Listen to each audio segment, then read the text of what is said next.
Kalle-Joona Enset Oy:stä terve. Kollega Niemen Pekka samasta yhtiöstä. Enset Oy on yhtiönä vuonna 2005 perustettu kuljetusliike. Alun perin koko yhtiön tarkoituksena ei ollut välttämättä edes olla kuljetusliike, siksi tämä nimi Enset Oy valikoitui, koska sellaisen nimen alla pystyisi tekemään melkein mitä vaan. Alkuaikana yhtiöön hankittiin 2 puoliperän vetoautoa, jossa oli ulkopuoliset työntekijät, ja kummankaan omistajista ei ollut tarkoitus yhtiössä täyspäiväisesti työskennellä, vaan kumpikin tekisi leipätyönsä muualta, ja tämä olisi 2 semmoisen kuljetusalalla työskennelleen kaverin niin kuin vapaa-ajan harrastus tämä yhtiö. Kuitenkin aikaisempien asiakassuhteiden kautta tuli yhteydenottoja tuolta pääkaupunkiseudun suunnasta, että haettaisiin kovin pientä kappaletavaran jakelijaa tai pienen kappaletavaran jakelijaa Pirkanmaan alueelle.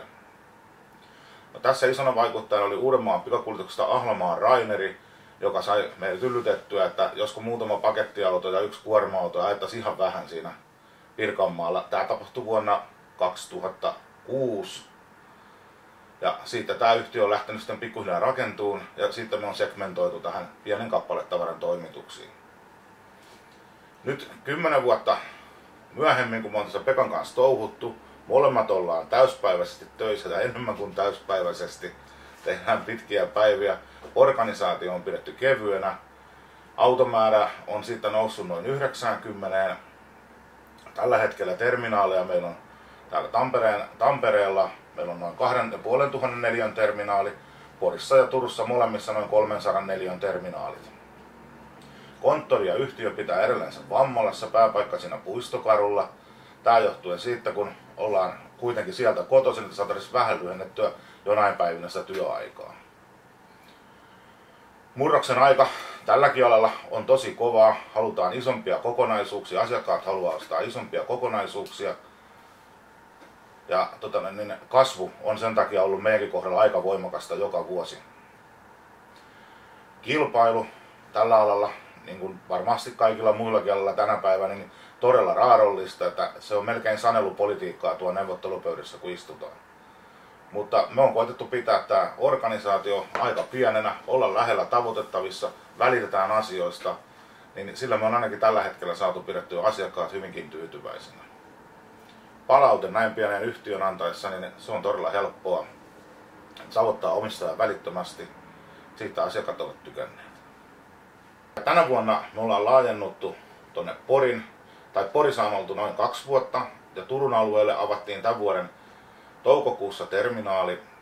Se oli tosi iso askeli, ja siihen enää me 2 ei oltaisi pystytty Pekan kanssa, eli meidän ei olisi siihen voimavarat millään riittäneet niin se on joukon perään katsomiseen, niin me on mietitty tämän vuoden lopusta palkata yritykseen uusi ulkopuolinen toimitusjohtaja, joka on nyt tehnyt projekteja tässä tämän Turun alueen osalta. Asiakkaina meillä on silloin alusta lähtien ollut semmoinen kuin Uudenmaan pikakuljetus, mikä on tanskalaisen DSV-konsernin omistama terveydenhuoltoalan kuljetuksiin ja pikakuljetuksiin erikoistunut kuriiriyhtiö, joka toimii Vantaalla. Jatkossa meillä on myös tullut merkittäväksi asiakkaaksi Ruotsin Postin omistava PostNord Finland Oy, joka toimii Suomessa Ruotsin Postin tytäryhtiönä, hoitaen DPD:n kappaletavarajakelut koko Suomessa.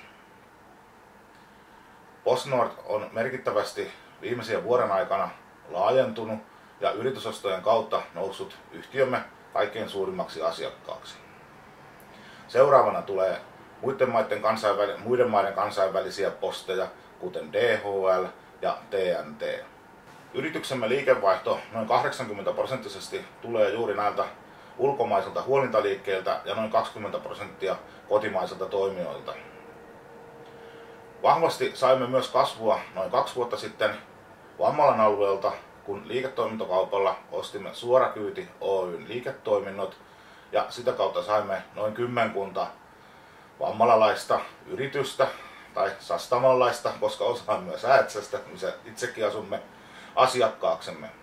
Heidän kanssa olemme saaneet jatkaa todella hyvää ja rakentavaa yhteistyötä ja he ovat todella ymmärtäneet sen arvon, että kun on paikallinen toimija, niin saadaan paikallisesti asiat sovittua, tehtyä, reklamoitua ja kiitettyä ihan kaikkea, mitä kuljetuksessa tarvitaan. Tästä suuri kiitos paikallisille yrittäjille, ketä ovat mukana. Eli mun nimi on Jari-Pekka Huippula, fysioterapeutti, urheiluhieroja ja personal trainer. Aikanaan opiskelin urheiluhierojaksi tuolla Vuokatissa ja sen jälkeen fysioterapeutiksi valmistuin Rovaniemeltä vuonna 1993 ja sen jälkeen tuli heti tänne päin töihin, että aloitin yrittäjänä heinäkuussa 1994. Tein 16,5 vuotta tuolla Hämeenkyrön hoitokeskuksen Mouhijärven toimipisteessä töitä ja sen jälkeen 2011 helmikuussa aloitin kokonaan oman firman. Nimestä tuli JPH Fysio ja tässä Häijäässä ensin tuolla Säästömarketin vieressä ja sitten nyt 2013 sitten valmistui nämä uudet tilat tähän Häijään keskustaan ja nyt on 104 tilaa. Joo, ja sitten tässä noin 2,5 vuotta sitten otin tuohon kuntohoitaja Päivi Immosen töihin. Hän työskentelee pari päivää viikossa täällä ammattiharjoittajana ja sitten toinen fysioterapeutti Jukkolan Timo oli tuossa vuoden verran töissä ja nyt itse asiassa aloitti pari viikkoa sitten tuommoinen Heikki Sanelma, fysioterapeutti tuolta Tampereelta käy mulla kanssa parina päivänä viikossa töissä jatkossa ja itse työskentelen tässä tosiaan päivittäin. JPH Fysio tarjoaa monipuolisia ja laadukkaita fysioterapia- ja hierontapalveluita ja tosiaan mä valmistuin viime talvena myös personal traineriksi ja personal training palveluita eli henkilökohtaista valmennusta pienryhmille ja yksilöllistä henkilökohtaista valmennusta tarjotaan jatkossa enemmän ja enemmän ja sitä on edelleen tarkoitus lisätäkin. Ja tässä missä nyt istutaan, niin tämä on yksi semmoinen, voi sanoa PT-studioksi, että täällä pystytään asiakkaiden kanssa tekemään niin fysioterapiassa liike- ja liikuntahoitoja, lihaskestävyysharjoituksia, mutta myös näiden PT-asiakkaiden kanssa pystytään tekemään harjoituksia laidasta laitaan. Löytyy laadukasta sisäharjoittelupyörää, juoksumattua, kuntokeskusta, kahvakuulia, joka on yksi mun lempilapsi ollut tässä vuosien ajan. Kahvakuulaharjoitteluhan on yksi monipuolisimpia harjoituksia, mitä voidaan tehdä ja se on toiminnallista harjoittelua, että samaan aikaan treenata lihaskestävyyttä, koordinaatiota, tasapainoa ja myös kestävyyslajina voidaan puhua silloin. Ja esimerkiksi tämä roosanauha, yksi parhaimpia liikkeitä on niskahartiaseudun kuntouttava ja rentouttava liike. Mun asiakaskunta tulee pääosin tästä entisen Mouhijärven alueelta, mutta nykyään tuosta myös vähän kauempaa Hämeenkyrön puolelta, Karkusta ja näin poispäin. Ja pääosa on tuki- ja liikuntaelinvaivoista, koska ne on kärsiviä. Tästä vuoden yrittäjävalinnasta niin mä oon kyllä erittäin otettu ja kiitollinen siitä, että iso kiitos siitä. Ja tietysti tuntuu hyvältä, että kovaa työtä on tehty pitkään ja voisiko sanoa intohimolla ja se tuntuu hyvältä aina kun se sitä myös saa palkintoa ja iso kiitos tietysti kaikille mouhijärveläisille, kaikille asiakkaille, jotka tässä on vuosia aikaan käynyt ja käyvät jatkossakin ja mun mielestä jokainen ihminen, joka on saatu vähän lisäämään liikuntaa ja jokainen liikkuva mouhijärveläinen niin tuottaa sitä suurta tyydytystä tämmöiselle liikunta-alan ammattilaiselle. Ja tietysti kiitos myös omalle perheelle, joka ymmärtää, että vähän aikaa vievääkin työtä väliin. Ja se iso kiitos perheelle, joka ymmärtää, että tämä on välillä vähän aikaa vievää työtä ja ollaan illallakin vähän pitempään töissä ja sitten kumminkin antaa mulle mahdollisuuden myös itse liikkua, koska jos pitää itsensä hyvässä kunnossa, niin pystyy olemaan hyvä myös muille ja se on mun mielestä tärkeä elämäohje kaikille muillekin, kaikille ihmisille ja täytyy onnitella myös kaikkia muita tänään palkittuja. Tää on iso juttu kaikille ja nauttikaa. Mun nimeni on Kari Ruuslöf, yrityksen nimi Rauros Oy, perustettu vuonna 2005. Toimialaan kuuluu teollisuuden kunnossapito, koneiden ja laitteiden huolto. Yritys on suuntautunut alkujaankin niin sanottuun raskaaseen rautarakentamiseen ja isojen koneiden kunnossapitoon ja vahvoihin metallivahvuuksiin. Henkilöstömäärä on ollut vuosien varrella aika tarkkaan sama, jo isokaan muutoksia kauheasti tullut. Noin 8 kappaletta, minut mukaan lukien. Kotipaikka on Rauros Oy:llä ollut alkujaankin Suodenniemi ja toivottavasti me voimme täällä vuosien saatossa pysyä. Tähän raskaaseen rautarakentamiseen kuuluu jonkun verran kuljetinlaittoa, uuden rakentamista. Olemme suuntautuneet metallin murskausta harrastavan yhtiön palvelemiseen ja niiden eri osa-alueiden ja koneiden ja laitteiden kunnossapitoon. Yritys on työskennellyt oikeastaan aika pitkälti yhdellä toimitsijalla ja koittanut palvella heidän tarpeitaan. Että se vähän mitä aikaa on jäänyt tai ollut muuta, niin se on tehty sitten kyllä muille, mutta pääsääntöisesti yhdellä toimitsijalla on tämä toiminta tapahtunut näinä vuosina. Yritys kiittää porukkaa ja yhteishenki on ollut koko jengin osalta aika kova. Yrittämisellä ja tässä touhulla, mitä tässä on 11 vuotta pian tehty, niin täytyy sanoa kyllä suuri kiitos myös perheelle, että ilman perheen tukea ja sitä eväskipon joka aamuista laittamista ja vähän viikonlopputöitä ynnä muuta ja venymistä perheenkin osalta, niin täytyy nostaa niin suuri kiitos heille, että muuten tätä hommaa ei oikeastaan voisi pyörittää millään tavalla. Mä olen Ilkka Laitila ja yrityksen nimi on Kuljetus I. Laitila Oy. Ja päätoimena ajellaan maitoa, keräillään maitoa ja siirretään maitoa ihan ympäri valtakunnan. Maidon ajoa aloin suorittamaan 83 vuonna.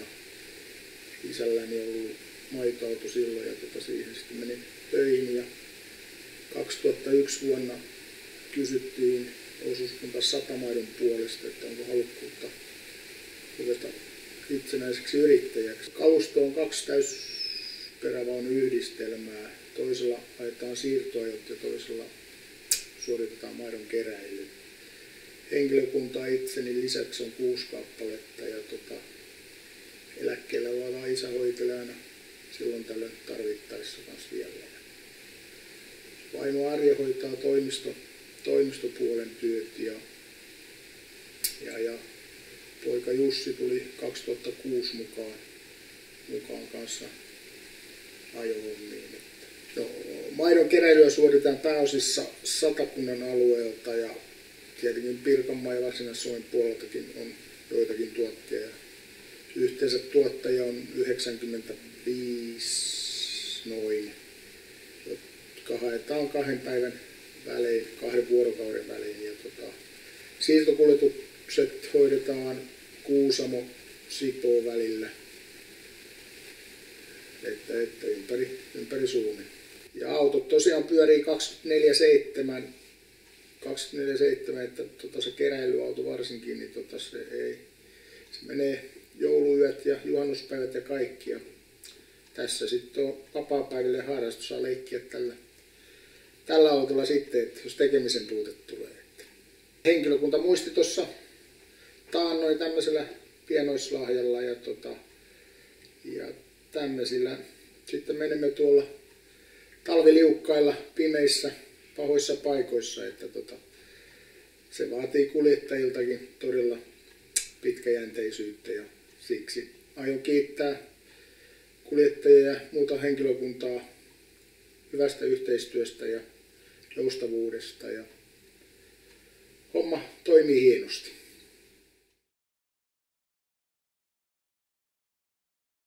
Olen Erkki Komäkinen, laskentalan taloushallintoalan ammattilainen. Olen kotoisin Tampereelta, sieltä lähtenyt.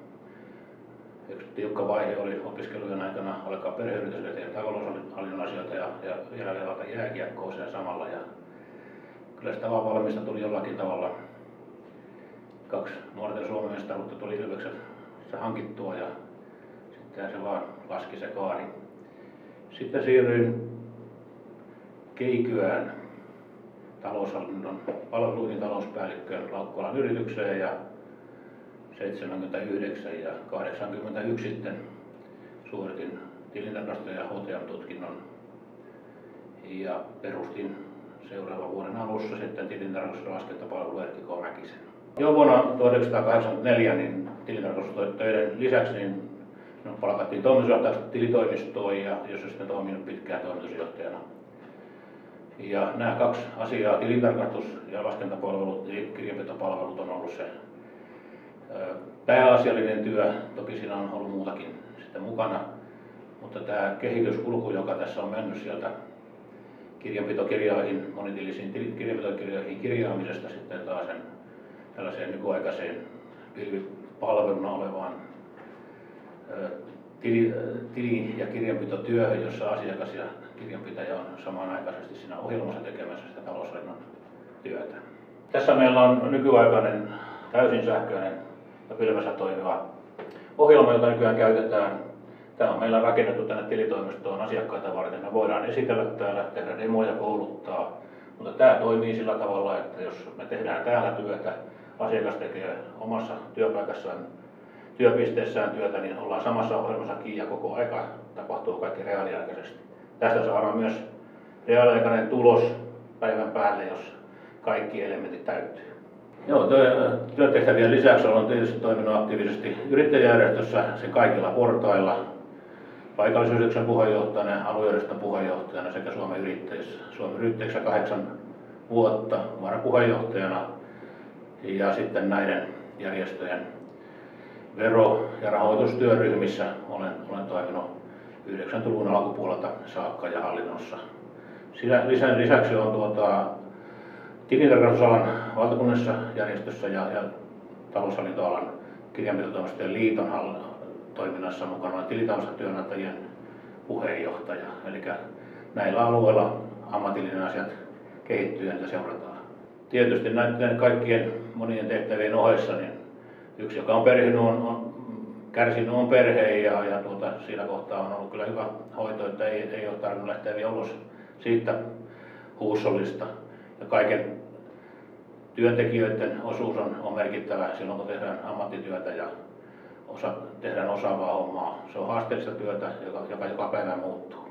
Näiden yli 30 vuoden aikana täällä Keikyässä ja Kiivassa tehtyä työtä on tilintarkastuksen osalta tehty 2 000 suoritusta ja olen perustanut yrityksiä useampia satoja, kun laskin tässä häthätää. Nyt ollaan kierto saatu sillä tavalla loppuun, että nyt mä puran niitä yhtiöitä ja niitä lopetellaan, että tällaista se elämänkulku on. Minä vaan jatkan ja porskutan, ei ole aikomus luopua tehtävistä.